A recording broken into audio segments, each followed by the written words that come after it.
Oh, for sure.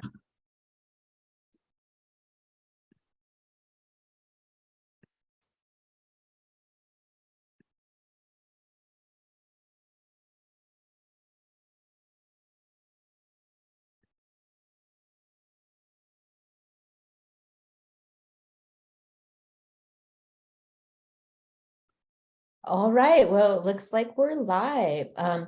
Welcome everyone to the Fixing the World Restoration Series. This series is put together through a collaboration with Save California Salmon, Cal Poly Humboldt's Native American Studies program in the Yurok tribe. And today I'm coming from Hoopa, California, from the Hoopa Reservation, and I'm very grateful to be here today on Hoopa tribal land on the beautiful Trinity River. We do not have the best internet here, though, however, so hopefully everything works out, but we really appreciate people being with us. We just wanted to make a reminder for anyone who's located in Humboldt or Del Norte County that we have our first event of the year, which is the Sumeg State Park Adventure Pass Family Adventure Pass Family event, and it is at the Sumeg State Park in Trinidad, California, and that's this Saturday at 11 a.m. And we really hope that you can join us and learn a little more about the park and the local tribes that use the park, and about some of the things that are going on to make sure that all fourth graders have access to public lands. Fourth graders and their families are invited, and you can get in the park free if you're coming out. So this series is part of a new educational initiative, and we're aiming to teach students and policymakers about tribally led large-scale restoration projects, or large-scale restoration projects in which tribal members and tribal cultural leaders are involved. And so we feel like large-scale restoration is a way to deal with long-lasting environmental damage to the ecosystems in California, and also a way to restore some of the traditional foods that people in California really rely on. And so with that today, I'm very excited to have Austin Stevenot from River Partners here. He's the San Joaquin Valley Field Manager of River Partners, and he's here to talk about restoring Bay Delta floodplains in the Dos Rios projects. He was born and raised in California's Central Valley, but his roots run deeper, as he is also a Northern Sierra Miwok. He has worked in commercial ag and now has found a place in river restoration. And I think it's really exciting to talk about this project because this project is really unique, in which it's a large-scale floodplain restoration project that not only has ecosystem benefits, but it's also really protecting a lot of land from flooding that's happening in a lot of California right now.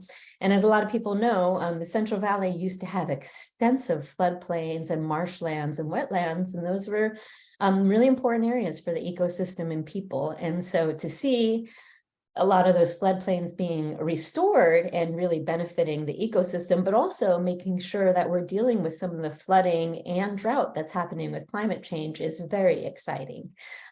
So with that, Austin, I'm hoping you can share more about your project, and then we can have a good conversation. Yeah, so Majukchus, my name is Austin Stevenot. My family comes from the Hinechu Palaka village site, which is in Calaveras County, between the North Fork of the Stanislaus and the McCallum River. Yeah, I'm part of the California Valley Miwok tribe, formerly Sheep Rancheria. As you said, you like took all my words there. So I'm now trying to reorganize what I was going to say. I am the San Joaquin Valley Field Manager for River Partners. My territory goes from about north of Bakersfield all the way up to the North Delta. Majority of my jobs are in the central San Joaquin Valley, so the Stockton area of the Delta down to Modesto and south through Los Banos. People that don't know about River Partners, our main goal at River Partners is to restore native ecosystems throughout the valley. In the last 150, 160 years, we've lost over 90% of our riparian corridors, meaning river forests along the rivers. People don't realize the extent that our river systems have been altered and what that's done to our ecosystems. It has completely fragmented ecosystems, and we see it in disappearing species as simple as like the veld, the valley longhorn beetle. It doesn't travel more than 400 yards in its lifetime. And when you fragment its environment, meaning chop it up with narrow corridors on these rivers where we build levees and sequester the river, and then it doesn't have the habitat it needs to be able to thrive anymore. The elderberry doesn't do so well sitting in the bottom. It doesn't like to have its feet wet. You will see it along the edges of the rivers, but it tends to sit a little higher on the banks. And we just don't have that environment anymore. As we restore acreage, River Partners started over around 20 years ago. Since then, they've restored close to 20,000 acres up and down the state of California, and it's helped 58 imperiled species. We've planted over 4 million trees, saved over 10 billion gallons of water, and sequestered about 1.1 metric tons of carbon captured through our restoration projects. I know that you guys want to talk about salmon and how restoration can help salmon in these floodplains.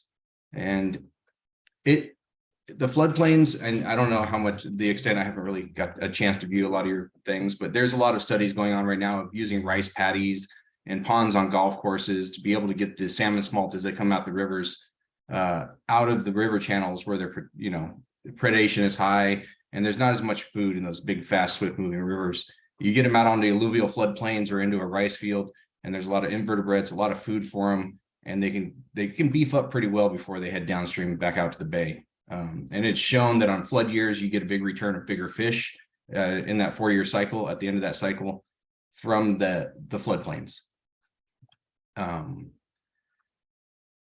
Like I said, I'm trying to reorganize my thoughts now.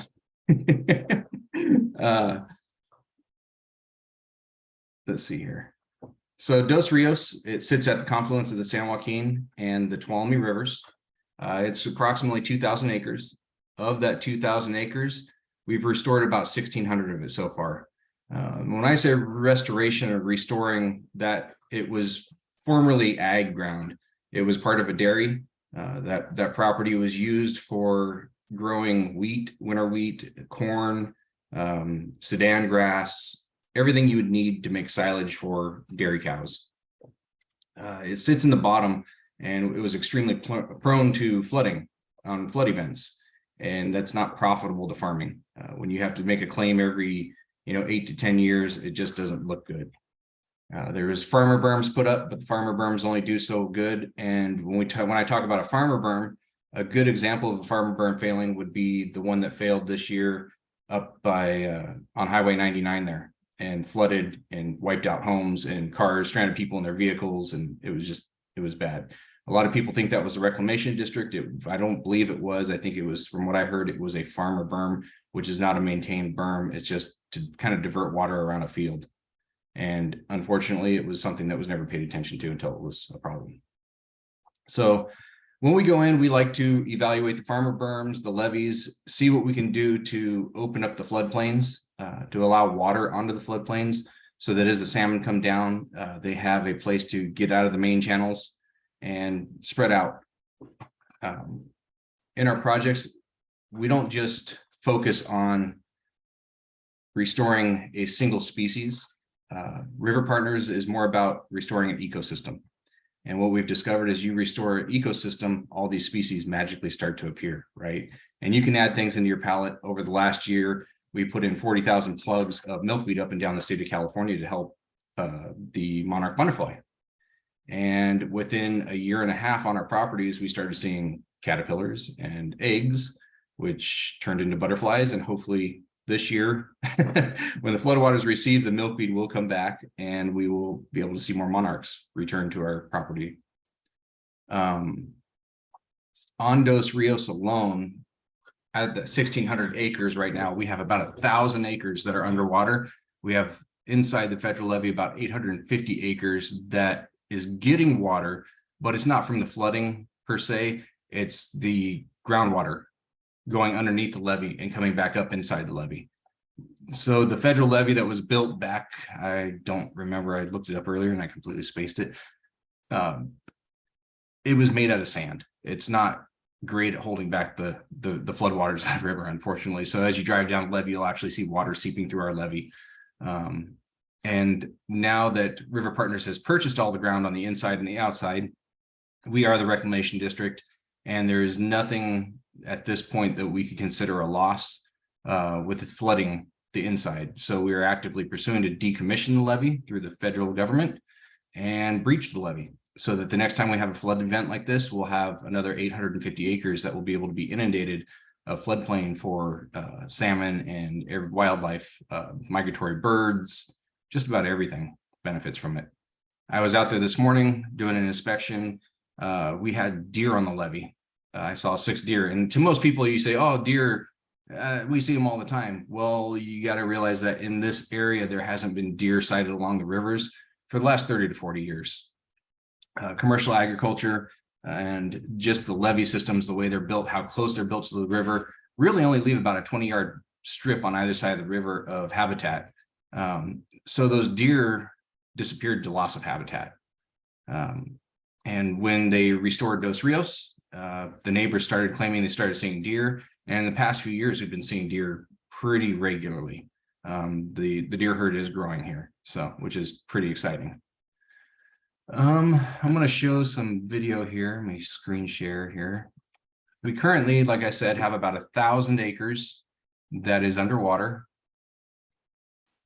This is some footage of Dos Rios. Why is it telling me? Let's try and reload that. There we go. So out here, out in front and kind of to the right is the Tuolumne River, which is now inundating this field. It's running across the field. Your screen share is not on yet. It's not on? Uh-oh. Yeah, I think you just probably have to hit there you go. There it goes. I had to refresh it again. Okay. So out here into the upper right is the Tuolumne River. On the opposite side of the river, you can see some agricultural fields that are still being actively farmed. And that's probably what it would look like on this side of the river. You can kind of get a view of our restoration, and people will go, well, it just looks like agriculture. When we do our restoration, we tend to take an agricultural approach to it. Most people that work in our operations team have all come from agriculture in one form or another. And if they were flood irrigating their fields, we're going to flood irrigate our fields. If they were using a drip system, we're going to use a drip system. We use infrastructure that's already provided so that we don't have to reinvent the wheel for the property. And that benefits us in a lot of ways because we're able to restore a lot more ground faster. That doesn't. So instead of coming in and doing a 3-acre mitigation job, now we're doing hundreds of acres at a time. So this is kind of the same general area last November, December. It's a little foggy, but you can see here's the river channel. This is the confluence of the San Joaquin and the Tuolumne where they come together. Let me play that. I don't know why it keeps. And these are our fields in rows, right? What happens over time, though, as these fields mature and develop, is those rows disappear through recruitment of, different elderberry and the other trees that are there. Everything drops its seed and it recruits and spreads, and pretty soon it just becomes when you look at some of our older restoration that's 15 years old, you kind of lose those rows. They kind of meld together. So it doesn't look like a farmed forest so much as it does a restoration. So directly across the river is about a 20-year project of River Partners. That's the San Joaquin National Wildlife Refuge. And as this video comes to an end, I'll pause it here again so that you can kind of see what one of our mature forests looks like from a distance here in the fog.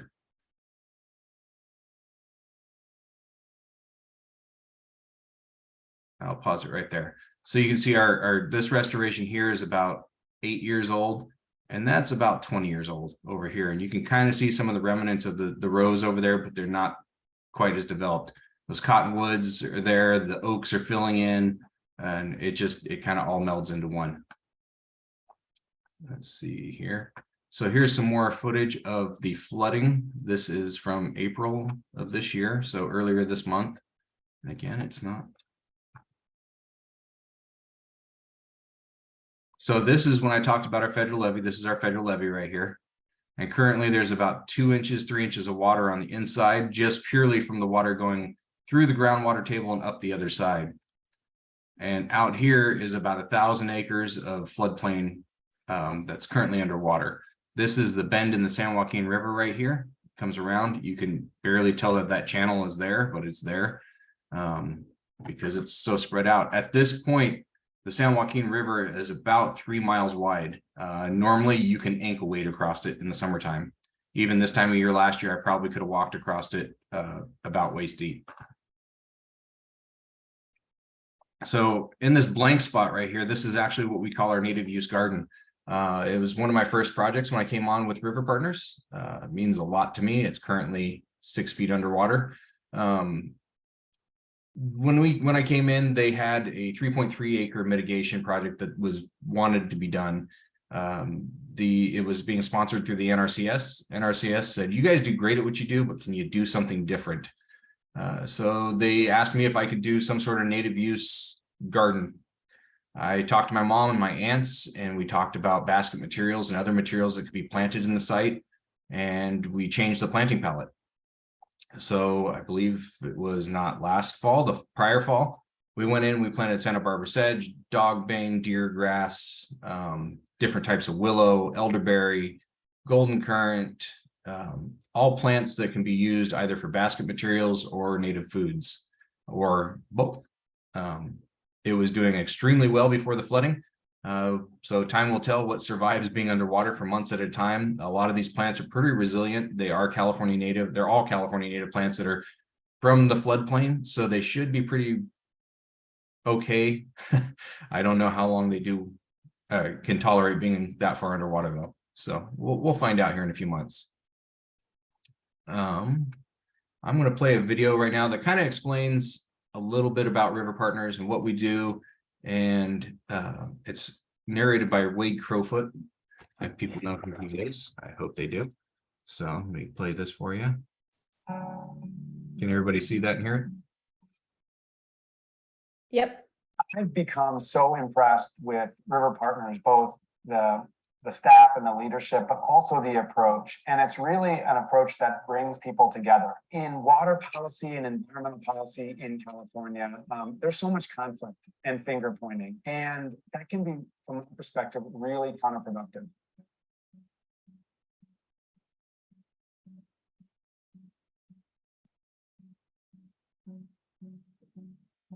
So River Partners is a not-for-profit organization.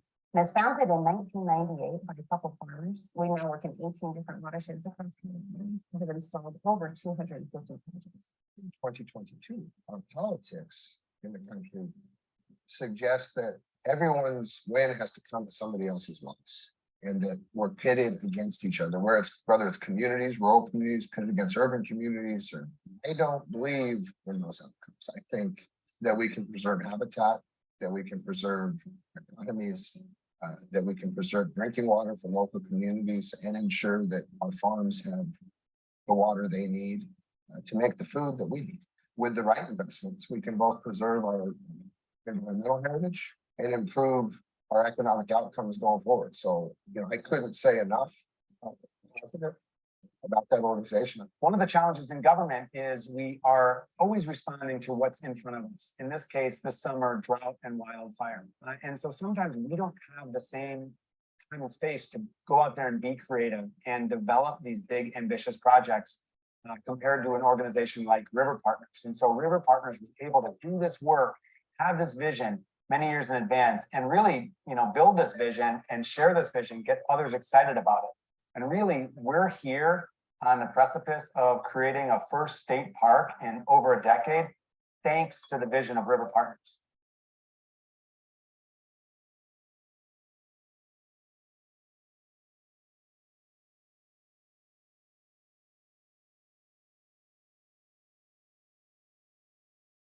River Partners starts with farming, which is critically important if we're going to get big work done in a short amount of time in agricultural communities. What do I mean by we start with farming? So River Partners, when we do a floodplain restoration project, we literally use all the same equipment, all of the same approaches to vegetation management that any farmer would use. A lot of bunch of tractors, most of our farmers that grow up farming in a central way. And what we do is instead of farming almonds, we farm native forests and post-native. What starting with farming does in agricultural communities is it means everyone can participate. I like that they're level-handed and not heavy-handed about that. So I think that's a benefit. Comfort probably to the farmers looking at what's going on. From my perspective, this approach that River Partners, so effectively demonstrates is the future of conservation in California. It's not fish versus farms, north versus south, urban versus rural. It's coming together and figuring out we need to restore our environment. Farming in the San Joaquin Valley, people want to be connected to the ground, connected to growing, connected to soil, connected to water. And so in order for the scaling of ecological restoration that we need to do in California, we need to find a lot of ways that people, can think about their contribution to stewardship through restoration projects. Essentially listening to what are the resources that are available, what are folks interested in, and how do you make that direct connection? One of the biggest things about this state park is how it's going to open up people's eyes by being able to come out and see what River Partners has done and see how important the work is, so that moving forward in the next few decades, we can expand on what we've done and hopefully accelerate this.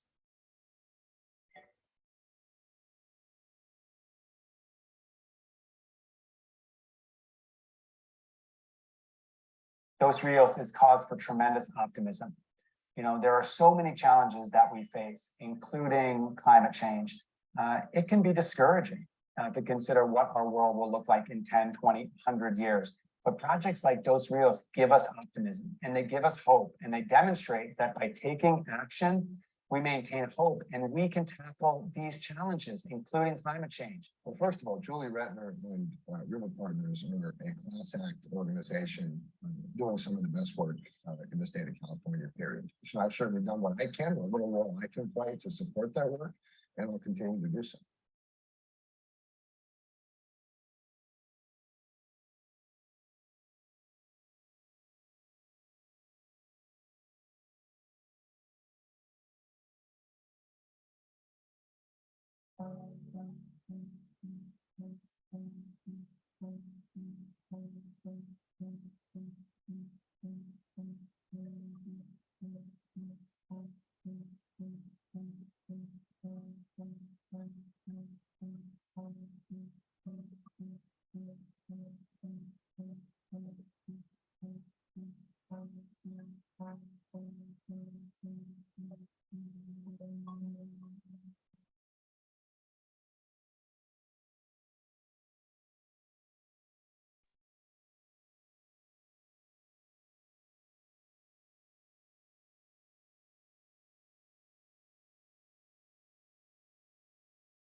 Awesome. That's really inspiring.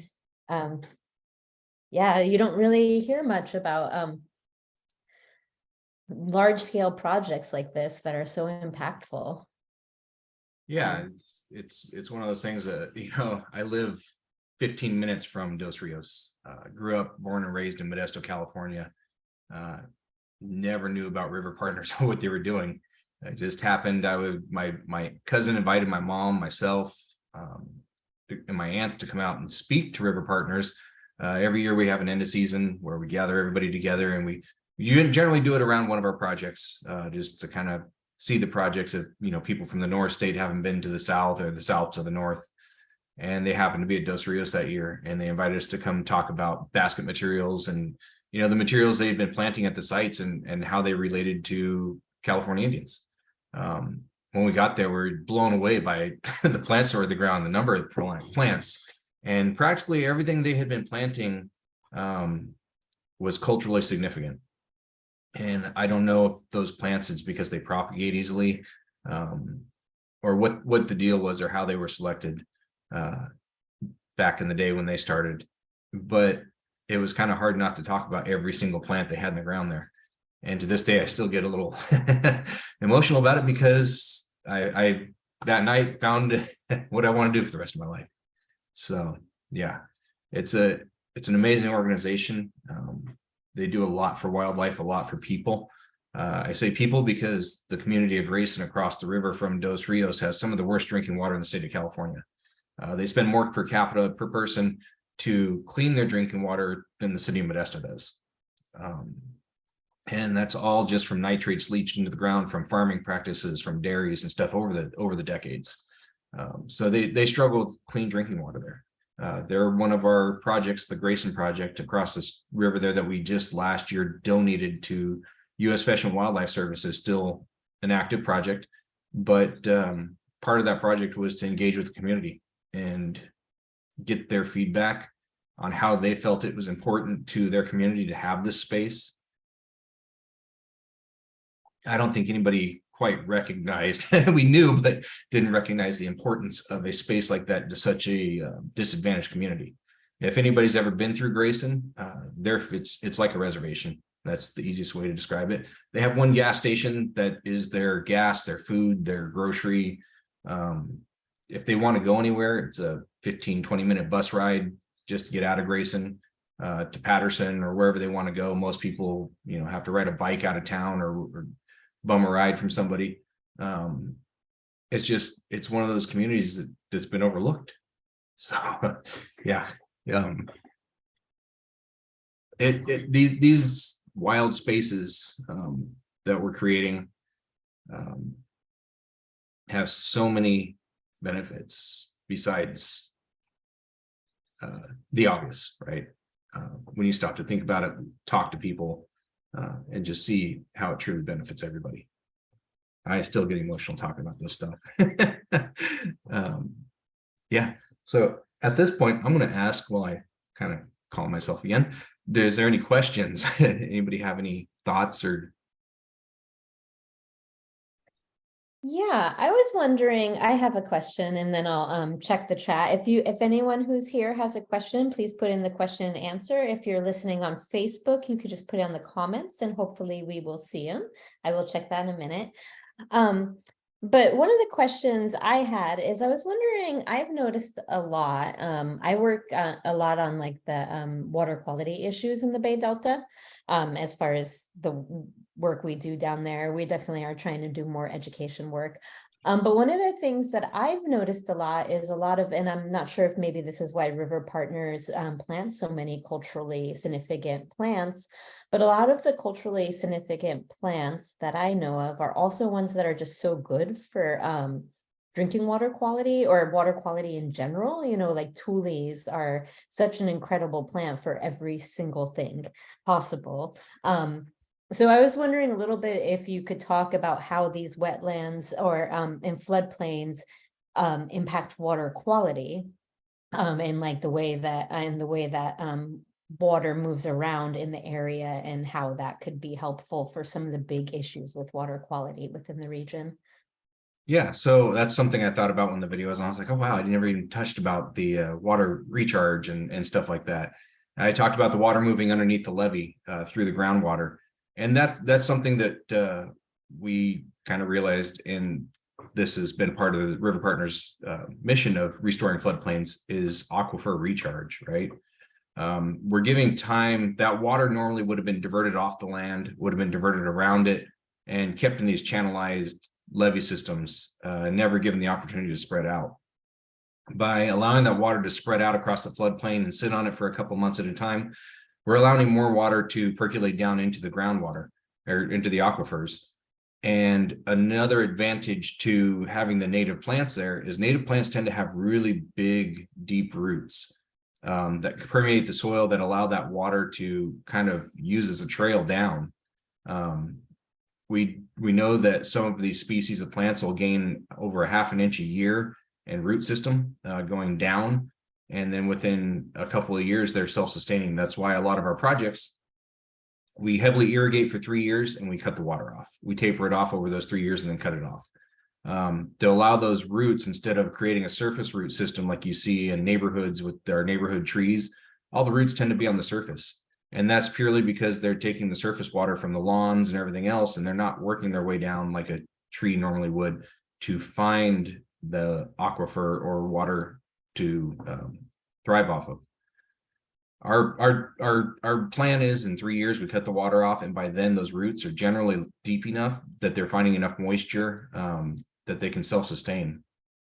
And by doing that, they're helping to permeate the soil, allow these years where we have enough water to run across the floodplain to allow that water to soak down and get deep enough that it gets into our aquifers, and helps filter that water as it goes down as well.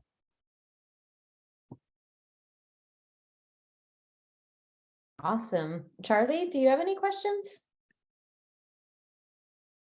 Oh, this is this whole Bay Delta floodplain issues and the way that the water works there is very new to a lot of us, and I think it's really super cool to learn about, because as you know, probably the Klamath and Trinity are very, very different systems where we have a lot more fast water for sure. Another thing we're doing too is right now we are working on legislation to, a lot of our properties along the rivers come with riparian rights. Our goal is, as we shut those projects down and turn those pumps off, that the riparian rights are basically left to the river to flow all the way out the Golden Gate. At this point in time, some of that water can be picked up. If you don't use that water, then farmers downstream can pick up your allocation. We would like to see that our allocation fully makes it out the Golden Gate for the benefit of fish and people and everybody. We're having that same problem on the Scott and Shasta, where people are doing 1707 permits to dedicate water to fish, and then other riparian users are sucking it out. So it's really good you all are thinking ahead in that way. Yeah. Charlie, you have a question? Yeah, I just wanted to see if you could kind of summarize. I think that the video kind of captured this, but I feel like in any scenario when we're talking about river restoration and indigenous communities or just marginalized communities in general, I'm wondering, how, like, what was that experience like? Because I know that a lot of times when you're in like agricultural communities, like there's this fear around the river kind of taking, like, getting out of their control. And so has there been fear around like these floodplains, like having 6 feet of water? And like, how have you guys like handled that? Like, as far as like reassuring communities that it's like, this is a natural part of the process and it's nothing to be afraid of, So that is, we get a lot of, had a lot of people in the beginning, apparently before my time, that were completely against what they were doing. They didn't quite understand how it could benefit them or why it would be benefiting them. And over time, we've proven that what happens is we expand these floodplains, and the levee system downstream of us has pressure taken off it. It doesn't sound like a lot when I say, we took 2 inches off the freeboard, or added 2 inches of freeboard to the levees in Lathrop. It doesn't make sense, right? Like, oh, that shouldn't matter. These levees are not designed to, they're designed to hold back water, but not for long periods of time. So the more water and pressure you can take off of those levees, the safer they're going to be in the long run, right? It's explaining things like that to people. It's showing them that by us spreading that water out, we're slowing the velocity of it, right? So you're going to have less levee failures around us, purely because of that velocity slowing down and spreading out. And that's kind of the problem with the way our levee systems are designed. They channelize the water and they increase the velocity in an area that normally would have been a slow meandering river or floodplain in the past. So it's education over time. It's talking with people, getting them to completely just, stop and look at the benefit. A lot of farmers in the beginning were against it because they thought we were taking away farm ground. But what River Partners does is we offer fair market value, right? You get it appraised. We're not going to pay you more. We're not going to pay you less. We're going to get it what your appraisal value was. And generally, like I said in the beginning, we're not taking farm ground that's prime farm ground. We're getting stuff out of the river bottom that is prone to flooding, may have weed pressure issues, different problems that aren't necessarily beneficial to the farmers. They can take the money they get and go buy ground that's a little bit more secure, so. Yeah, something that I heard you say in that I wanted to kind of focus on is just like how the river has its own energy and like thinking like pre-contact, like I just wondering, is there similar like restoration practices that you have all practiced or maybe learned about, as far as like kind of like a tool, like has there been like a traditional tool that helped you all like have that control, or was it more of like we're just adaptive to our environment, and if the river is rising or the floodplain's rising, then we adapt accordingly? So I just wanted to see if there's any type of like traditional tools that might have been used in the past. And obviously we're in a contemporary time, and as indigenous people, we evolve really well and we're adapting. And so I just wanted to see if there's anything you would be comfortable sharing around that, just to kind of tag the TK type of restoration with, you know, this contemporary models. Not that I have that's willing to be thrown out there. I will say from the village sites that I've got to see working with river partners, that our people of the past were extremely smart about where they lived.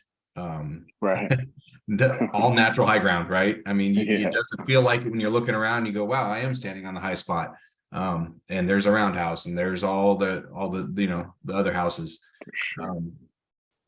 I think the people they were adaptive, right? And that's the way River Partners looks at restoration. We need to be adaptive.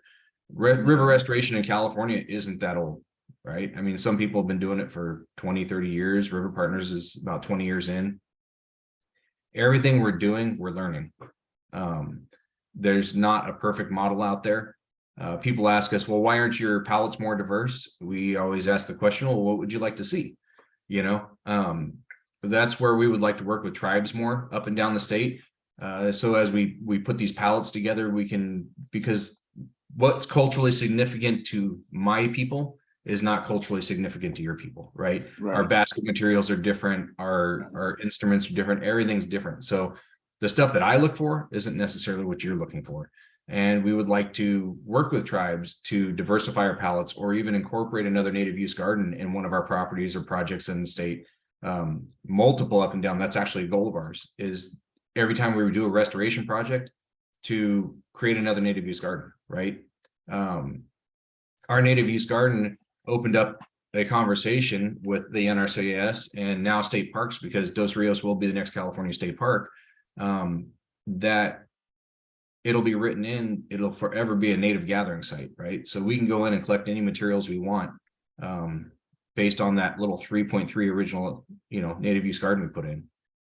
So it's one of those things where I think, like I said, everything's adaptive, everything's changing and growing. We're always looking for new ideas, new input. We want to work with everybody. You know, we don't want anybody to be excluded, and we want it to be utilized. That's one of my goals for River Partners, is that we figure out a way to manage this, right?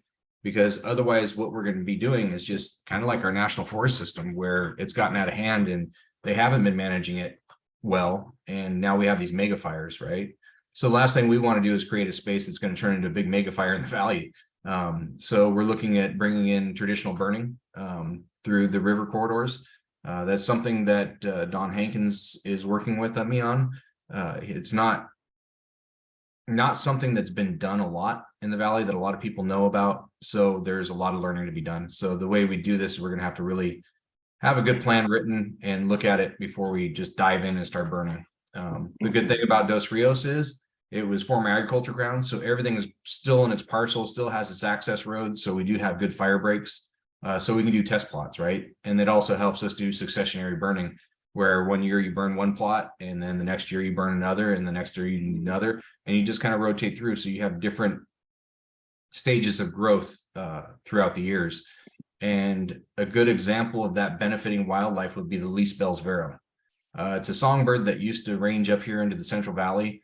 Now it can pretty much only be found in the San Diego area. It migrates up and down, I believe, all the way to South America. But the environment it looks for is a young successionary riparian forest. And until River Partners started basically restoring these, it wasn't around. After they started the restoration project, about, I believe, 6 or 8 years in, the least Bell's Vero showed up. and was using some of that successionary forest, the younger forests. So by doing those burnings properly and by having that forest of different ages, you're going to benefit a lot of different wildlife with browse, with different height vegetation, different health of the vegetation. So yeah. That's rich. I just really appreciate that response. The fire, that just kind of gives you the chills thinking about just how much of a difference that makes it. And I feel like that like I like to echo those instances just because there's so many times where it's like, okay, sure, fire's going to help a lot of this stuff, and then to have like a specific, bird species that is now has that place to return to, or like have that nest at, I think is just such a great example. So there is a question in the Q&A here. It says, what is the source for your plantings and seeds? And is that something that kind of limits what species you're able to plant? Our only limitation would be time, and availability. So all of our source is wildland seed. We gather all of our seeds for all of our projects within 50-mile radius. That's purely to keep the right ecotype, right? We don't want to bring something from Bakersfield up here or something from Reading down here, because the ecotype might not be proper. And it doesn't sound like a long ways, but I mean, you could be talking a temperature difference of 1 degree, but over time that makes a difference for these plants. We also try to keep, if it's on the valley floor, we'll use it on the valley floor. We don't want to be taking stuff out of the foothills or the coast range and bringing it to the valley floor. All of our trees, our willows, we all start from cuttings.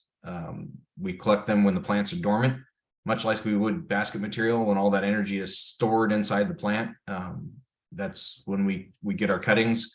We keep them in a cool environment until we're ready to plant them, and put them in the ground. They're 18 or 24-inch cuttings, and we put them in the ground, and generally they'll root and take off.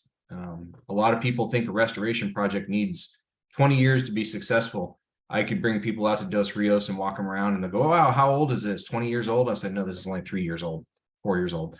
Within 3 to 4 years, when done properly, our trees are anywhere from 8 to 15 feet tall. The cottonwoods and stuff like that.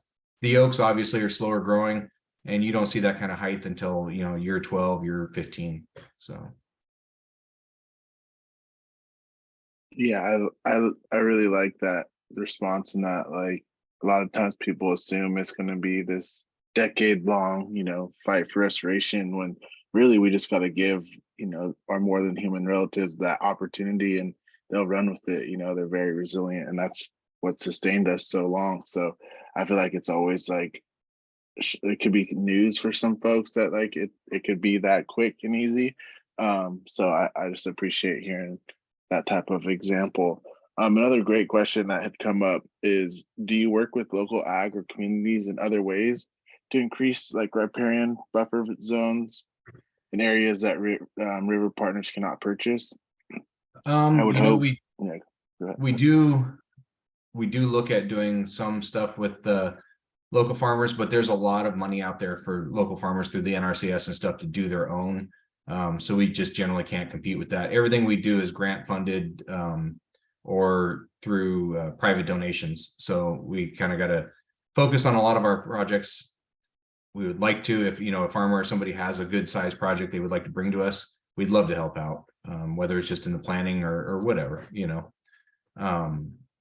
so it's one of those things where you work with who you can when we have the funding, and just trying to restore as many acres as possible. That's the key. And there was a conversation brought up the other day about passive restoration and active restoration. We're considered active restoration in the fact that we irrigate, right? Passive would be planting the seed and walking away and crossing your fingers and hoping it's going to do good. That's why our restoration is extremely successful, is because we do put the time and effort, just like we were farming, into those plants until they can stand on their own. And we're also using less and less pesticides every year by changing our practices when we can. A lot of these come out of commercial agriculture, so they do have some pretty high weed pressures on the outsides. A lot of times they do a good job of controlling those weeds. We try to come in and right when they're done harvesting, so that there is no chance for those weeds to germinate. One of our projects in Dos Rios, we did a test where we planted our understory and our trees and shrubs all at the same time. And in a normal year, we would have separated that by almost a year. And we would have had to do weed treatments and disking and everything else to keep those weeds under control.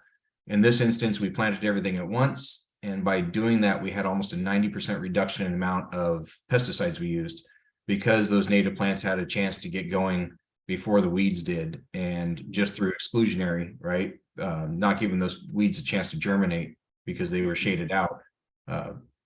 We used far less pesticides. So we're evolving, trying to work on our timing better so that we can do more projects like that. Our goal over time is to eliminate the use of pesticides on our sites. I don't know that it'll completely ever happen.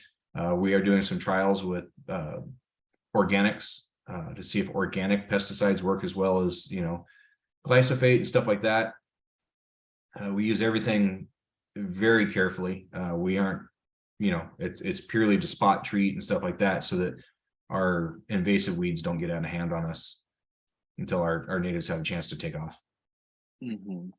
Yeah, I think that I really like the kind of the integration of like Western science, like interactions of like, yeah, we call that active treatment, whereas like there's passive. And what I'm thinking of, what come up for me was that, yeah, we didn't, like, we've always interacted with, the land and the grass and the plants and the trees and the animals. So that kind of coincides with like indigenous ways of like interacting with the world. It's like, yeah, it makes sense you had to tend and, be kind and probably sing a song back in the day. Like there's things that had happened that made it be so, interconnected. So I think that that's some parallels that I was able to draw in your kind of description of how you guys are operating. So I think that that's always awesome to hear. And I know that Regina had a question as well.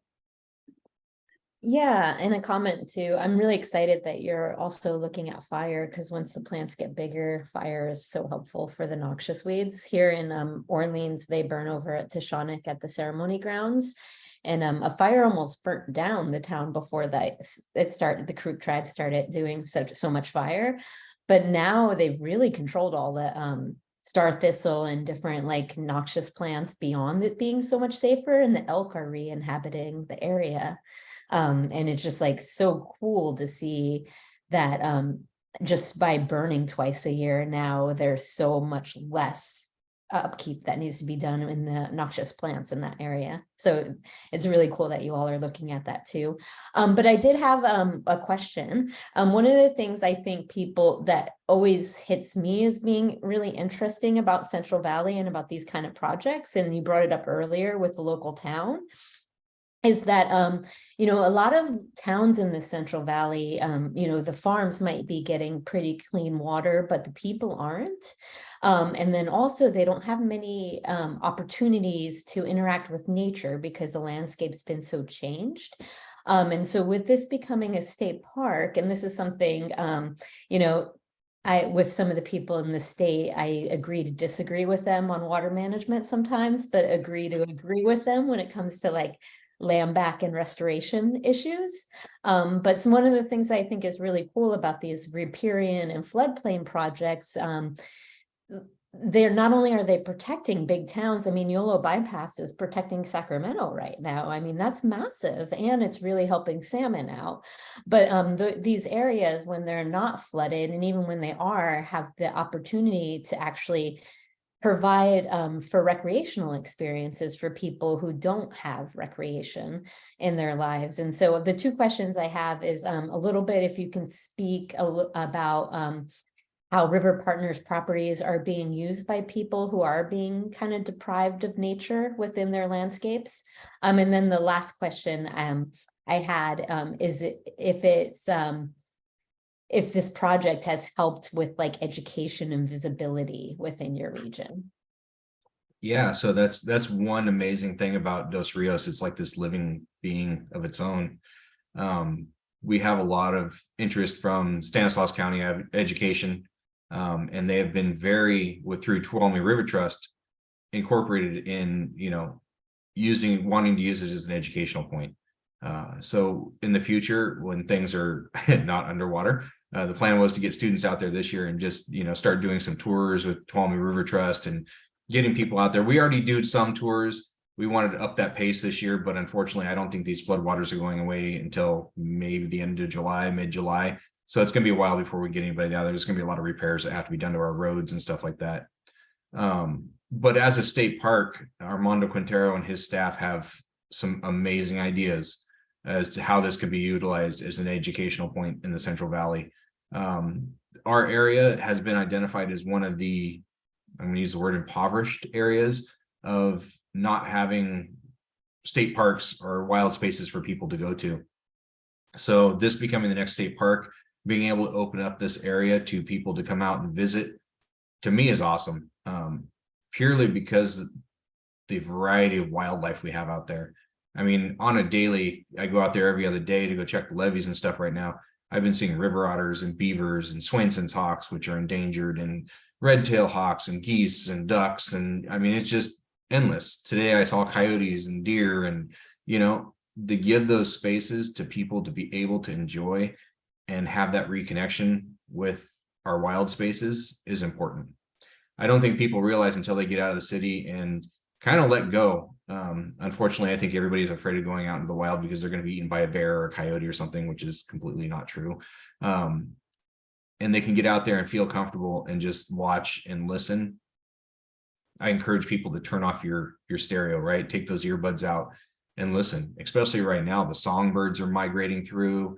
I know insects can be annoying, but some of the insects are making some really cool noises out there. Just go watch and listen and know nothing out there is there to hurt you, and just integrate yourself and enjoy it, because that's what our people would have done a long time ago, right? Is just watched and listened.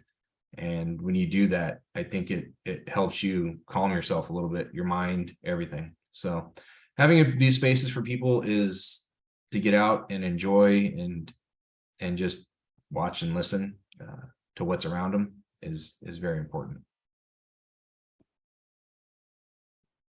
Awesome. So yeah, my last question, I don't see any more in here, is just I've noticed myself as someone who's been involved with these issues for a couple decades now, which is making me feel a little old, is that the state park system is getting much better about working with tribes and dealing with these justice issues and making sure that everyone has access. And so I just was wondering if you wanted to talk a little bit about either the state park system or river partners and how they are doing more work to make sure that they're working with tribes and making sure that TEK and tribal knowledge is applied on the ground. Yeah, so this year was the first year I've been inviting people out since I started working for River Partners, and I don't think anybody really believed me. The amount of ground and willow and stuff that we can come and collect on. And this year I had Shingle Springs came down and was absolutely blown away when they got to Dos Rios and saw how much ground was out there and utilized. And we cut dogbane and some willow that day and stuff like that. And they wanted to come back, and then we flooded. So unfortunately, they haven't got a chance to make a return trip. Auburn was coming down today, and he actually texted me a little bit ago to find out if we could still come collect some materials. So I'm going to jump on the phone with him as soon as we're done here. But yeah, I mean, River Partners is 100% dedicated with tribal involvement, whether it's to come and collect materials. I know a lot of the TIPOs and stuff now. I was just spent the last couple days, 3 days, a week ago up at the Tribal Water Summit. So I got to meet a lot of people I didn't know. If there's any TEK departments out there that are looking for places to gather, shoot me a call, shoot me a message, and I'll put you in touch with who is in charge of our part of the state, and we'll get you guys out there. Whether it's, you want cottonwood or willow, or, we plant gum plant, mugwort, you name it, we pretty much have it on our projects. So if you're looking for a safe place to gather, like I said, we eliminate the use of pesticides over the life of the project. And our goal is to not have to use them eventually. And any area we identify as a gathering area, we will not use pesticides. That is one of my big things. My mother was one of the founding members of CIBA, California Indian Basque Weavers Association. So I'm very big about that, is creating safe spaces for our people to come out and gather and utilize materials. I do know that Armando Quintero, the director of state parks, is very big on tribal integration into the state parks. This year they started the project of renaming a lot of places with tribal names. So I've seen a lot of signs going up in your guys' neck of the woods, which is absolutely awesome to see. But he wants the same thing. He wants to create a program of how can we make it easier for California people to come and gather our materials on state park grounds. So he's looking for input as well. Awesome. And on that, think we can start wrapping it up, but also get back to our announcements. Charlie, do you want to talk, say anything quickly about the Sumeg Park hike this year, which is another park that's name just got changed, and it's so awesome. And then we'll close it up. Yeah, thank you, Austin, for joining us and sharing, the amazing work that's going on down in your neck of the woods. And I look forward to kind of following you now that, I have an idea of, the organization and who you are. So again, thank you for your time and wisdom that you shared with us today. But yeah, so this weekend, Saturday, April 29th, we are collaborating with Cal State Parks as well as Blue Lake Rancheria to try and get some Native youth or youth of color to experience some of our local state parks. In this case, it's Sumeg. It's going to be from 10 to 3. And, we'll be able to have like an interpretive tour of the village site and of the state park. We also had timed our event around the low tide, so we'll be able to go check out some tide pools on a little mini hike. And we'll also have some cultural practitioners kind of sharing some of the work that they're up to today. Might even be able to crack some acorns for them. So I think it'll be a really fun and simple way to just get outside and enjoy the weather. I know we've been kind of hit with a lot of storms up here the last couple of months. So I think it'd just be a great reason to get outside and maybe learn a thing or two or see a site that we might not have seen before.